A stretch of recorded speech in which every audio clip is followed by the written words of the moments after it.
Bienvenue à tous. Fidèles téléspectateurs, merci d'être au rendez-vous de votre magazine Tribune des Armées, réservé aux forces de défense et de sécurité. Prêts à l'embarcation? Attachez vos ceintures. Tout de suite, l'info des armées.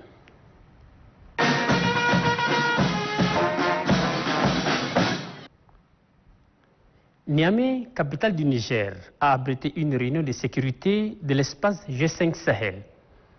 Le ministre en charge de la Défense nationale, le général de corps d'armée Daoud Ya Ibrahim, à la tête d'une grande délégation, a pris part aux assises qui ont permis d'échanger sur de nouvelles dimensions sécuritaires dans l'espace. Suivez. Face au terrorisme et aux menaces de groupes armés, les pays membres du G5 Sahel mutualisent leurs efforts de lutte. Dans ce cadre, les ministres chargés de la Défense se sont réunis à Niamey au Niger pour évaluer les opérations menées et échanger sur de nouvelles stratégies susceptibles de protéger les espaces menacés. Officiant la cérémonie, le ministre délégué à la présidence du Conseil, chargé de la Défense nationale, le général Daoud Ya Ibrahim, invite ses pairs à redoubler d'efforts. Je voudrais relever les multiples défis observés dans la bande du Sahel qui nécessitent des réponses urgentes et adéquates. Depuis le processus de Nouakchott, des avancées sont remarquables en termes de résultats obtenus. Si les fuseaux latéraux sont relativement calmes, le fuseau centre connaît régulièrement des attaques terroristes qui font des victimes aussi bien dans les rangs de nos militaires que dans la population civile. Ce qui fait de ce fuseau un espace imprévisible à cause des soubresauts terroristes observés ces derniers temps. Nous relevons au passage l'insécurité créée par les terroristes marqués par des attaques au Burkina Faso, au Niger et au Tchad récemment. La reconfiguration de la force Barkhane, partenaire opérationnel de la force conjointe, préoccupe aussi les participants. C'est pourquoi les ministres en charge de défense demandent aux États membres du G5 Sahel de mettre des moyens nécessaires à la disposition de la force conjointe pour l'accomplissement de ces missions. Juste après la réunion de sécurité, les ministres en charge de défense des pays membres du G5 Sahel et leur staff ont été reçus par le président nigérien Mohamed Bazoum. Conseil, orientation était au menu de la rencontre. Le président nigérien Mohamed Bazoum s'est soumis au rituel des grandes rencontres. Il a accordé des audiences aux hôtes à l'occasion de la réunion extraordinaire des pays membres du G5 Sahel tenue à Niamey. Les ministres de défense et les chefs d'état-major ont été aussi reçus par le président nigérien. Les échanges étaient riches en conseils et orientations pour la réalisation des activités. Le chef de la délégation, le ministre tchadien de la Défense, le général Daoud Ya Ibrahim, apprécie hautement cet entretien. Les experts ont adopté un travail qui a été validé par le chef d'état-major. Par la suite, les ministres de défense ont validé et nous avons rendu compte au président de la République du Niger qui a facilité cette conférence et qui a tenu à ce que des recommandations puissent être approuvées sur la lutte contre le terrorisme dans le Sahel. L'espace G5 Sahel regroupe 5 pays, à savoir le Burkina Faso, le Mali, la Mauritanie, le Niger et le Tchad. Ces pays luttent contre le terrorisme et les groupes armés afin de réinstaurer la paix et la stabilité dans la sous-région. Opération Tchad-États-Unis, un partenariat sur l'initiative mondiale pour les opérations de paix ou GEPOL. Programme destiné à renforcer la capacité des soldats des deux pays à mener des opérations de soutien à la paix a été signé.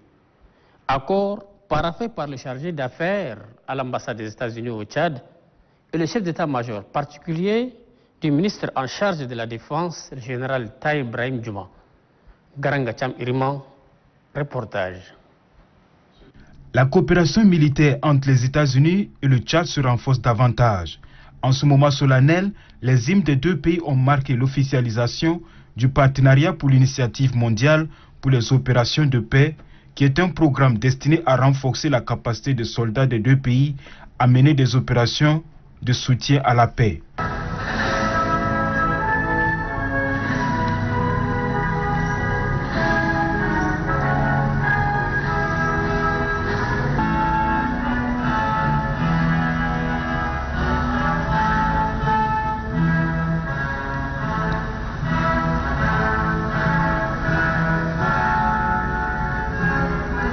L'initiative mondiale pour les opérations de paix intègre désormais le Tchad dans ses opérations, et ce grâce à un programme militaire. Les États-Unis maintiennent 4 objectifs pour le programme JPOI au Tchad. Nous visons à renforcer l'autosuffisance du Tchad dans la formation préalable au déploiement pour les missions de maintien de la paix. La signature de cette convention par le chargé d'affaires ambassade des États-Unis, Marco Talif, ceci est le général Tahir Brahim Djouma, chef d'état-major particulier représentant le ministre chargé de la Défense, témoin de l'excellente coopération militaire. Le gouvernement tchadien apprécie à sa juste valeur l'officialisation du partenariat entre les deux pays pour l'initiative mondiale pour les opérations de paix.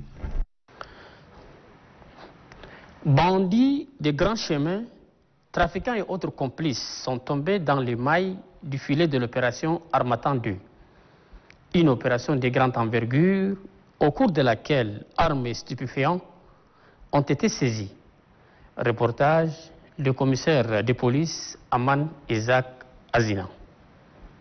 L'opération L'Harmattan entre dans sa deuxième phase pratique. Il est 14h08 heure de N'Djamena. Les consignes sont données et elles sont claires. Arrêter tout individu jugé susceptible de menacer la quiétude de la population. Plusieurs secteurs à l'image de Mandjakole, Boutaroma ou encore Bildo, jugés dangereux pour la sécurité, sont donc envahis par les forces de l'ordre. À la fin de l'opération, un résultat satisfaisant est enregistré. 402 prévenus arrêtés, une quantité importante de substances psychotropes, des armes blanches ainsi que des motos volées ou en situation irrégulière sont tous présentés. Occasion pour le président de la commission mixte de sécurité, Ousmane Bassi Loukma, par ailleurs directeur général de la police nationale, de saluer ce travail de synergie. Je profite de votre micro pour d'abord féliciter toutes les forces constituant la commission mixte de la sécurité pour la ville de N'Djamena, de toutes leurs activités quotidiennes sécuritaires. Pour le ministre de la Justice, Mohamed Ahmad Alabo, le droit sera dit. La justice, elle est faite pour tous, hommes, femmes et enfants. Et donc la justice doit faire son travail de façon professionnelle, dans la justice et dans la légalité. Le chef du département en charge de la sécurité publique, Suleiman Abakar Adam, estime que l'opération L'Harmattan est tout simplement une réussite et aussi le fruit des hommes et femmes engagés pour la cause juste. Plus de 1000 malfrats, en moins de 2 mois, les forces de l'ordre sont arrivées à arrêter. Cela prouve la volonté engagée du président de CMT sur le volet sécuritaire et le ministère de la Sécurité en coordination étroite avec le ministère de la Justice pour mettre à l'abri l'ensemble de la population tchadienne. Donc cette opération est menée de façon secrète, mais avec l'aide de la population. Je tiens à remercier pour sa franche collaboration avec l'ensemble des forces de l'ordre. Tout comme la première opération, la deuxième est également le résultat d'une commission mixte composée des éléments de la police nationale, de la gendarmerie nationale et de la garde nationale et nomade du Tchad. Une opération qui enregistre de plus en plus de succès grâce à son caractère discret.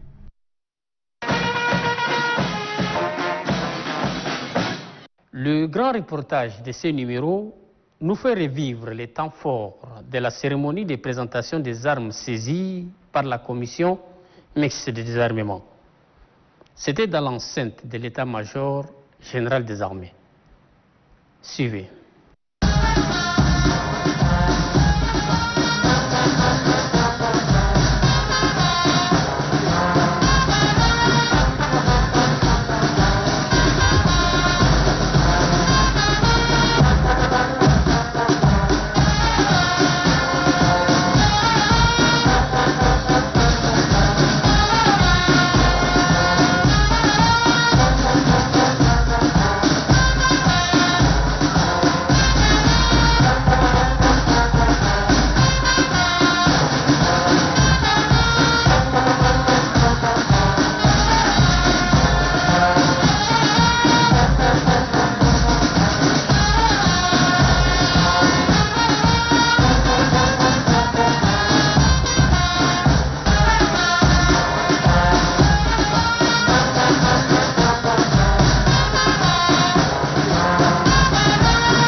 Soucieux de la sécurité des Tchadiens, le président du Conseil militaire de transition a mis en place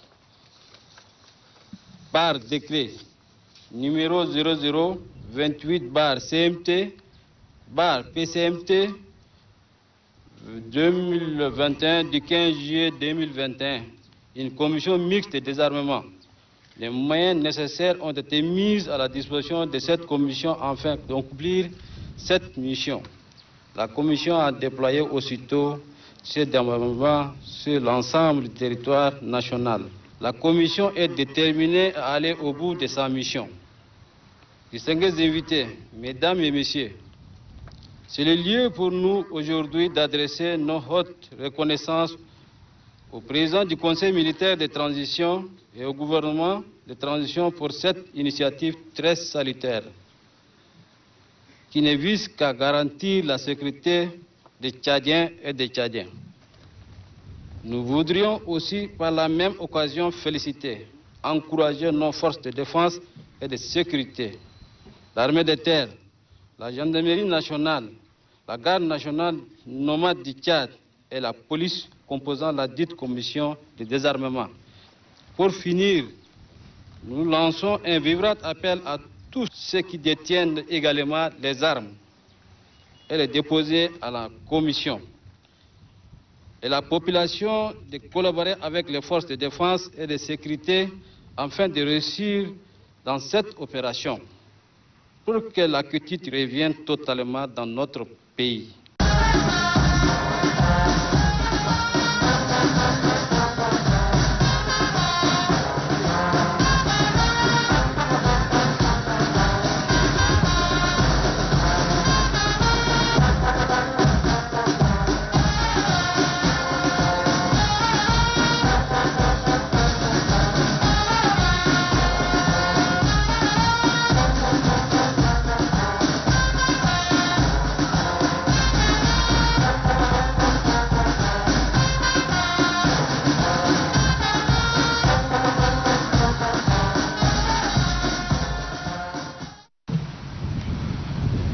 Mesdames et messieurs, distingués invités, en vos rangs, grades, tout protocole observé.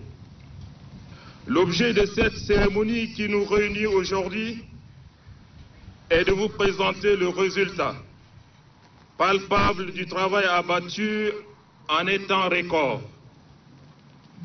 par les éléments de la commission mixte de désarmement. Il vous souviendra que le Conseil militaire de transition, garant de la paix, de la stabilité, de la défense, de l'intégrité territoriale et de la sécurité des personnes et de leurs biens, avait décidé en juillet dernier de mettre sur pied une commission de désarmement en vue de désarmer certains citoyens qui détiennent illégalement des armes de guerre pour lesquelles ils n'ont pas droit. Certains en font usage le plus souvent dans le cadre des conflits intercommunautaires. C'est ainsi que des instructions fermes ont été données à la commission mixte de désarmement de récupérer les armes détenues illégalement par les personnes n'ayant pas droit de les détenir. Je voudrais ici réitérer le soutien sans faille du CMT et vous encourager pour le travail qui a été fait avec rigueur, dévouement, abnégation, dans le respect strict des lois de la République. Je dois aussi vous rendre un vibrant hommage pour votre impartialité et votre professionnalisme dans cette prouesse que vous venez de réaliser. Mesdames et messieurs et distingués invités, pour résorber cette question de l'insécurité qui règne dans certaines contrées de notre pays, le désarmement des civils apparaît comme l'une des solutions pragmatiques. Je suis convaincu qu'avec ce résultat indéniable, si vous maintenez cet élan professionnel, nous atteindrons nos objectifs qui sont de désarmer tous les citoyens qui détiennent illégalement des armes de guerre et en font usage. J'exhorte ardemment nos partenaires techniques et financiers à nous soutenir dans ces efforts afin qu'on parvienne à un véritable succès sur l'ensemble du territoire national.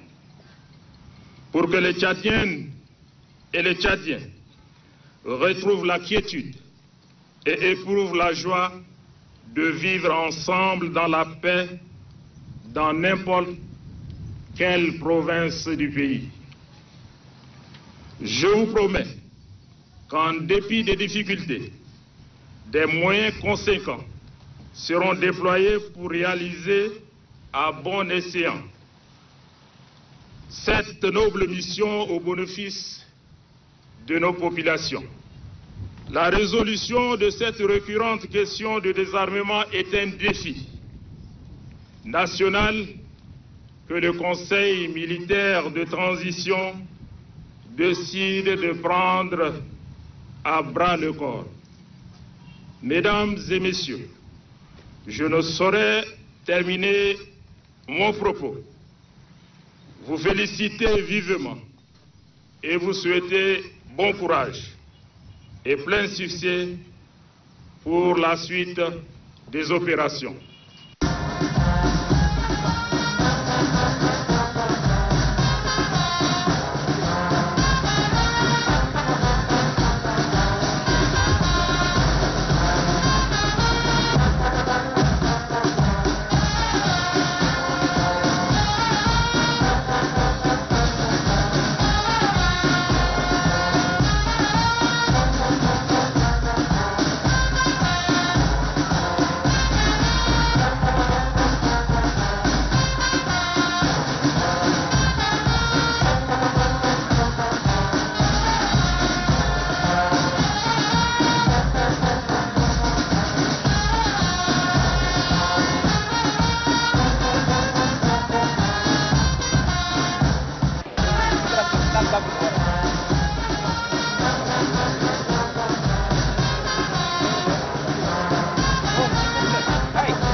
Fidèles téléspectateurs, ainsi le train de votre magazine Tribune des Armées rentre en gare. Rendez-vous très bientôt pour un autre numéro. Restez sur Télé Tchad, le programme continue. Bonsoir.